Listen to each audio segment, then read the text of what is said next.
First of all, I think companies must take cybersecurity a top priority. Managers should have a think like a hacker mentality. Of course, existing technology to protect against cyber attacks is essential and must be never overlooked. But social engineering can bypass the existing technology. Compliance is a fast-moving field, and staying ahead means keeping up with more than just internal procedures. Last season, we dove into the role AI is playing in reshaping the compliance landscape. But even in that short time since that series, the external environment has continued to shift. While we often focus on what compliance professionals need to do internally, it's just as important to look at what's happening on the legislative front. As cybercrime, identity theft, and financial fraud rise, regulators are ramping up their responses, and companies and their compliance teams need to adapt to that change. That's why today we are speaking with Dr. Simone Kämpfer, a partner at Freshfields and head of the firm's white-collar defense practice group for Continental Europe. She brings a unique perspective on how legal frameworks are evolving and what that means for compliance professionals. This is BCG on Compliance, a podcast that explores today's most pressing financial crime trends and how compliance teams are adapting to stay ahead of the curve. Sitting in for Hanju Seibert, I'm Katharina Hefter. I started our conversation by asking Simone what her day-to-day work looks like and how it connects to growing AI risks we are seeing across all sectors and industries.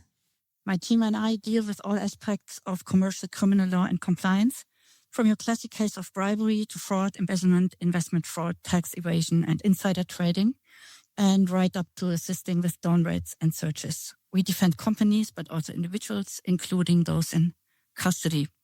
I'm also involved in conducting internal investigations at companies where an internal incident has occurred, which of course involves a wide variety of cases, from MeToo cases to fraud. It's a bit of everything, really. And has the investigative work of the prosecution authorities changed significantly over the last years? Absolutely.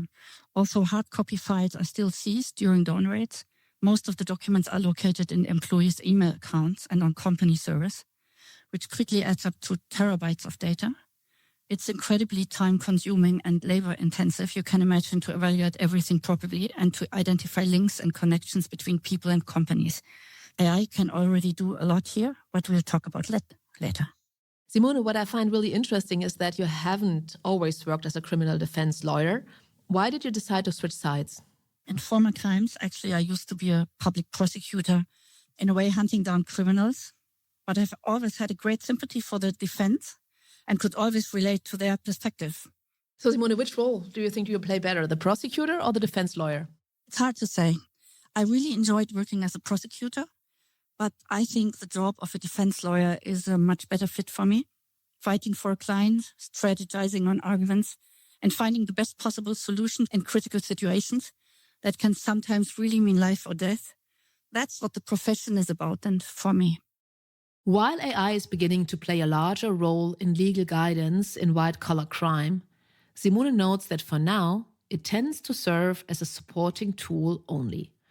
I asked her where AI is already helping today and whether the role of AI is likely to grow. Actually, it already has a lot of impact. It's, of course, providing support with the evaluation of large data sets, but solving complex criminal cases, I think we are far away from that. The job of a criminal defense lawyer is largely about teasing out the right strategy and negotiating with law enforcement authorities. It requires human touch. Our clients really have a lot of stake here. Sometimes it's a matter of saving clients from prison. But I noticed another change. Let me tell you about that.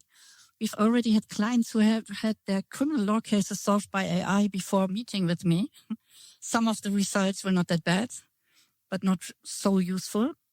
It was anyhow still difficult to shift the client's focus away from the solution. Does it mean that AI will not be replacing human legal advice for the foreseeable future? Exactly. It will not. But actually, I recently heard about an interesting case in the US. An American startup law firm planned to equip two defendants with headphones during a trial where they were appealing against a fine. And then they were supposed to repeat exactly what AI was telling them. And I actually would have found that very interesting. But unfortunately, it didn't play out because the Bar Association objected. And the public prosecutor office is said to have threatened the CEO of that startup with 6 months in prison if he put his plan into action. So I think we are still a long way from having robots representing us in court. So Simone, are there any other AI phenomena that could be relevant under criminal law? For sure. For instance, the question of responsibility is a hot topic for both manufacturers and programmers of AI products. We see that a lot with respect to autonomous vehicles, for example. The thing is, how does the criminal law treat programming for the choice of saving one life for another? There is a type of life versus life programming that represents one of the most complicated ethical dilemmas in the development of self-driving cars. How should a vehicle be programmed for the event of an unavoidable accident where it has to decide which lives are to be saved and which have to be sacrificed? With human drivers, such decisions would be made in fractions of a second and usually based on instinct. With autonomous vehicles, these decision-making processes have to be programmed in advance.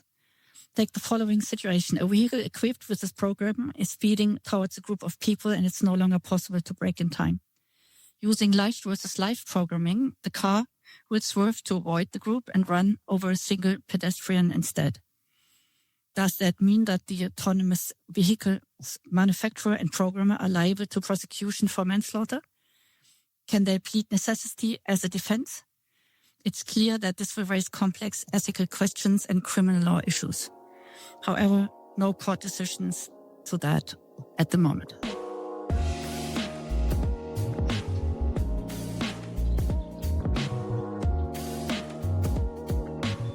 AI washing is one of the new compliance risks that AI is bringing along. What is it actually, maybe first, and then what issues does it create? What is it? In a way, it's the good old fraud, but it's more about it. AI washing is where companies make inaccurate claims about the AI capabilities of their product or services. I guess you're already familiar with the idea. You'll know the greenwashing, the pinkwashing, the blue washing, for example. Under German criminal law, AI washing can constitute fraud, investment fraud, or criminal advertising under certain special circumstances. And there's one key factor. What is it? It's whether an act of deception has been committed. In many cases, and this is crucial here, or the key thing, there won't be an easy answer to this, as there's still no clear and final interpretation of what AI actually means under criminal law in Germany. I give you an example. The AI Act, the German federal government and the European Parliament do not at all provide a consistent definition of the term AI. But in my profession, in criminal law, definitions are the lifeblood. Before bringing charges, that means a public prosecutor must carefully consider whether there was a deception when using the term AI, and also whether there was AI in the product, or whether the product merely uses conventional technology. Can you give us an example of AI washing? Of course. I assume you have a vacuum cleaner. Everybody has one. And this one I want to talk about is advertised as AI-powered, and it works perfectly. As advertised, it uses a sensor to detect all corners of the house and avoid collisions. The key question is whether, according to prevailing public opinion, this is another very important thing in criminal law, in this case, the vacuum cleaner does this using AI, or is it just using conventional technology? What does it mean for my example? If the vacuum cleaner merely uses conventional sensors to measure the distance to walls and then returns around, the prosecutor could say that's not AI. But the situation is much different, where the vacuum cleaner measures its surroundings and optimizes its patch each time it vacuums. So there's a real difference, but as you see, there's a lot of complexity in this topic. Definitely. And when we look around us, what do you recommend companies to do to be compliant and prevent AI washing? Actually, in my view, there are three things that are particularly important. Great awareness. Second, do everything you can to understand your own AI. Third, document. Fraud regarding AI in our own products can become a very serious problem under criminal law, depending on the extent of the damage. What does it mean specifically? Be aware of buzzwords. For example, the term deep learning should be only used in advertising if it's really used in the product. All this, and we see that a lot, may lead to an intense debate with the marketing department from time to time. And we have a very good understanding, of course, all of the fact that companies have to be competitive. It could be that many of the technologies currently being advertised are based on simple algorithms and do not constitute AI in the eyes of the law. And there's a second point. Companies should really understand the AI they are offering properly and in detail, because this really reduces the risk of making misleading or incorrect statements. So a thing that I think is very important. If you clearly can demonstrate what the AI you're advertising is capable of, it at least can help later to demonstrate that there was no deliberate deception. One of the more concerning developments is the rise of AI-generated deepfakes. No longer just a technical curiosity, they are quickly becoming a powerful tool for fraud, used by scammers to impersonate individuals and mislead businesses. A UK engineering firm lost 25 million in a deepfake attack last year. One of its employees received a message about an urgent confidential transaction, allegedly from the company's CFO in the UK, and he was quite skeptical at first. His doubts were allayed after a video call with colleagues he knew. What the man didn't know was that the other supposed colleagues participating on the call were all deepfakes, AI-generated replicas of real people. But believing the people to be real, he followed their instructions and transferred the relevant amount. And what could companies do to prepare themselves better? What really helps is having attentive and courageous employees.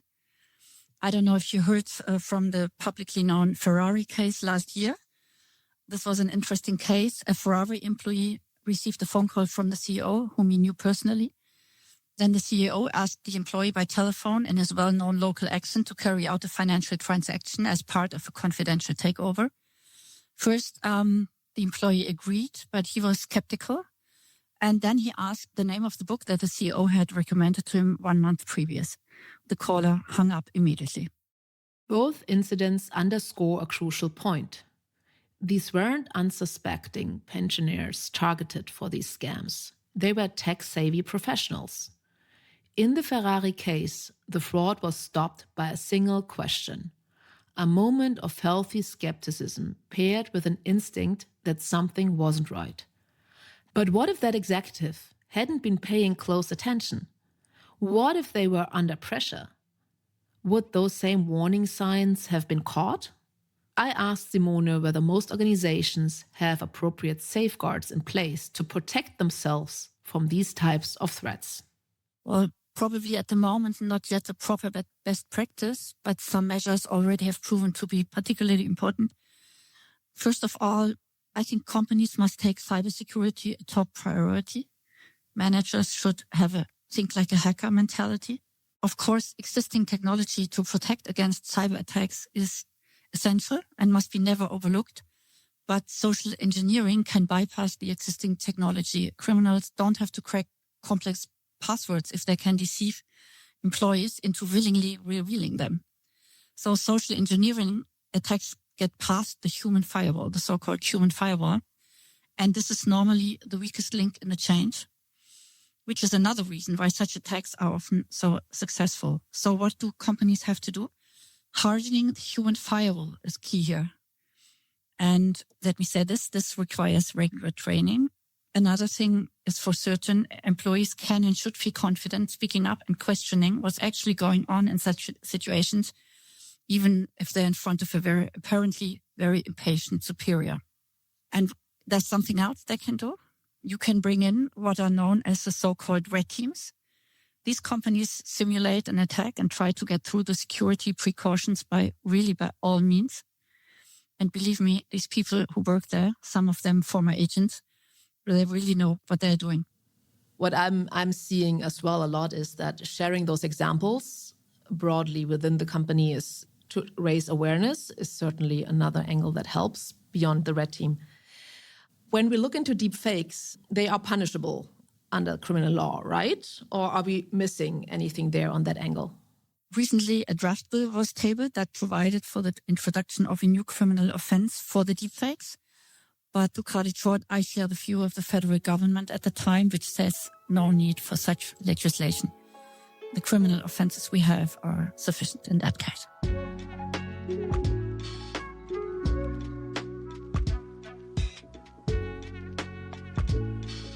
When we think about using AI on the business side, in the legal and compliance space, how do the companies you're currently working with use AI technology themselves in their legal and compliance functions? Well, actually, many companies use AI already, and some of them are really using it extensively. Actually, many see that they have no choice in the long term, given the continuing increase in regulation. To back this up, according to a study from 2022, 57% of the companies surveyed were using or planning to use AI for money laundering compliance. And this is really long ago. So you see the trend. There are the examples in the market already. What's your view ahead into the future? Will there be a point in time where companies can't really even go without it anymore? In a way, that might happen, yeah. Actually, we've seen that already in other areas. Just think at the cyclists we have a landmark ruling of the German Court of Justice on this. Cyclist is at the moment partly at fault when he's not wearing a helmet. What development did we see here? First, it was only a few people who did it, then a lot, then it became standard, and after a while, it was compulsory. What about the company's compliance and legal departments? Will they be fully AI-driven going forward? And do you already see pioneers in that regard in the market right now? Well, we know from the press that BMW uses AI-based tools to monitor the obligations imposed by the Supply Chain Due Diligence Act. This involves actually analyzing huge amounts of data from online media in more than 50 languages. And if human rights violations or breaches of environmental law at suppliers are identified, warnings are issued. That seems like a helpful thing. And you mentioned now the automotive industry. I can imagine, and what we see as well, of course, is on the financial institutions and the banking sectors. AI is a big lever to increase not only effectiveness, but also efficiency. You mentioned AML, KYC, any other areas where you see it evolving? Well, as I said, definitely the AML compliance is the big thing here. At the moment, AI used there detects 2 to 4 times more suspicious activity than the previous system, while at the same time reducing the number of alerts by 60%, which is great. The benefit here is, of course, that the relevant departments can spend more time focusing on and reviewing the more suspicious cases. And what does the AI here do as well? It allows criminal networks to be detected more quickly. The tool can identify known money laundering patterns, such as the rapid movement of funds between accounts or sudden changes in a person's previous patterns, which is a great thing. And when looking ahead, do you think the future AI could help to predict compliance risks? So not looking at patterns, but really look into the future? At the moment, from what I can see, there's not too much of that yet. But of course, tools like that would be a real game changer in the corporate world. That's why everyone is working so hard on it. And one thing I think is for certain, it will definitely be possible in a few years' time. Why do I think so?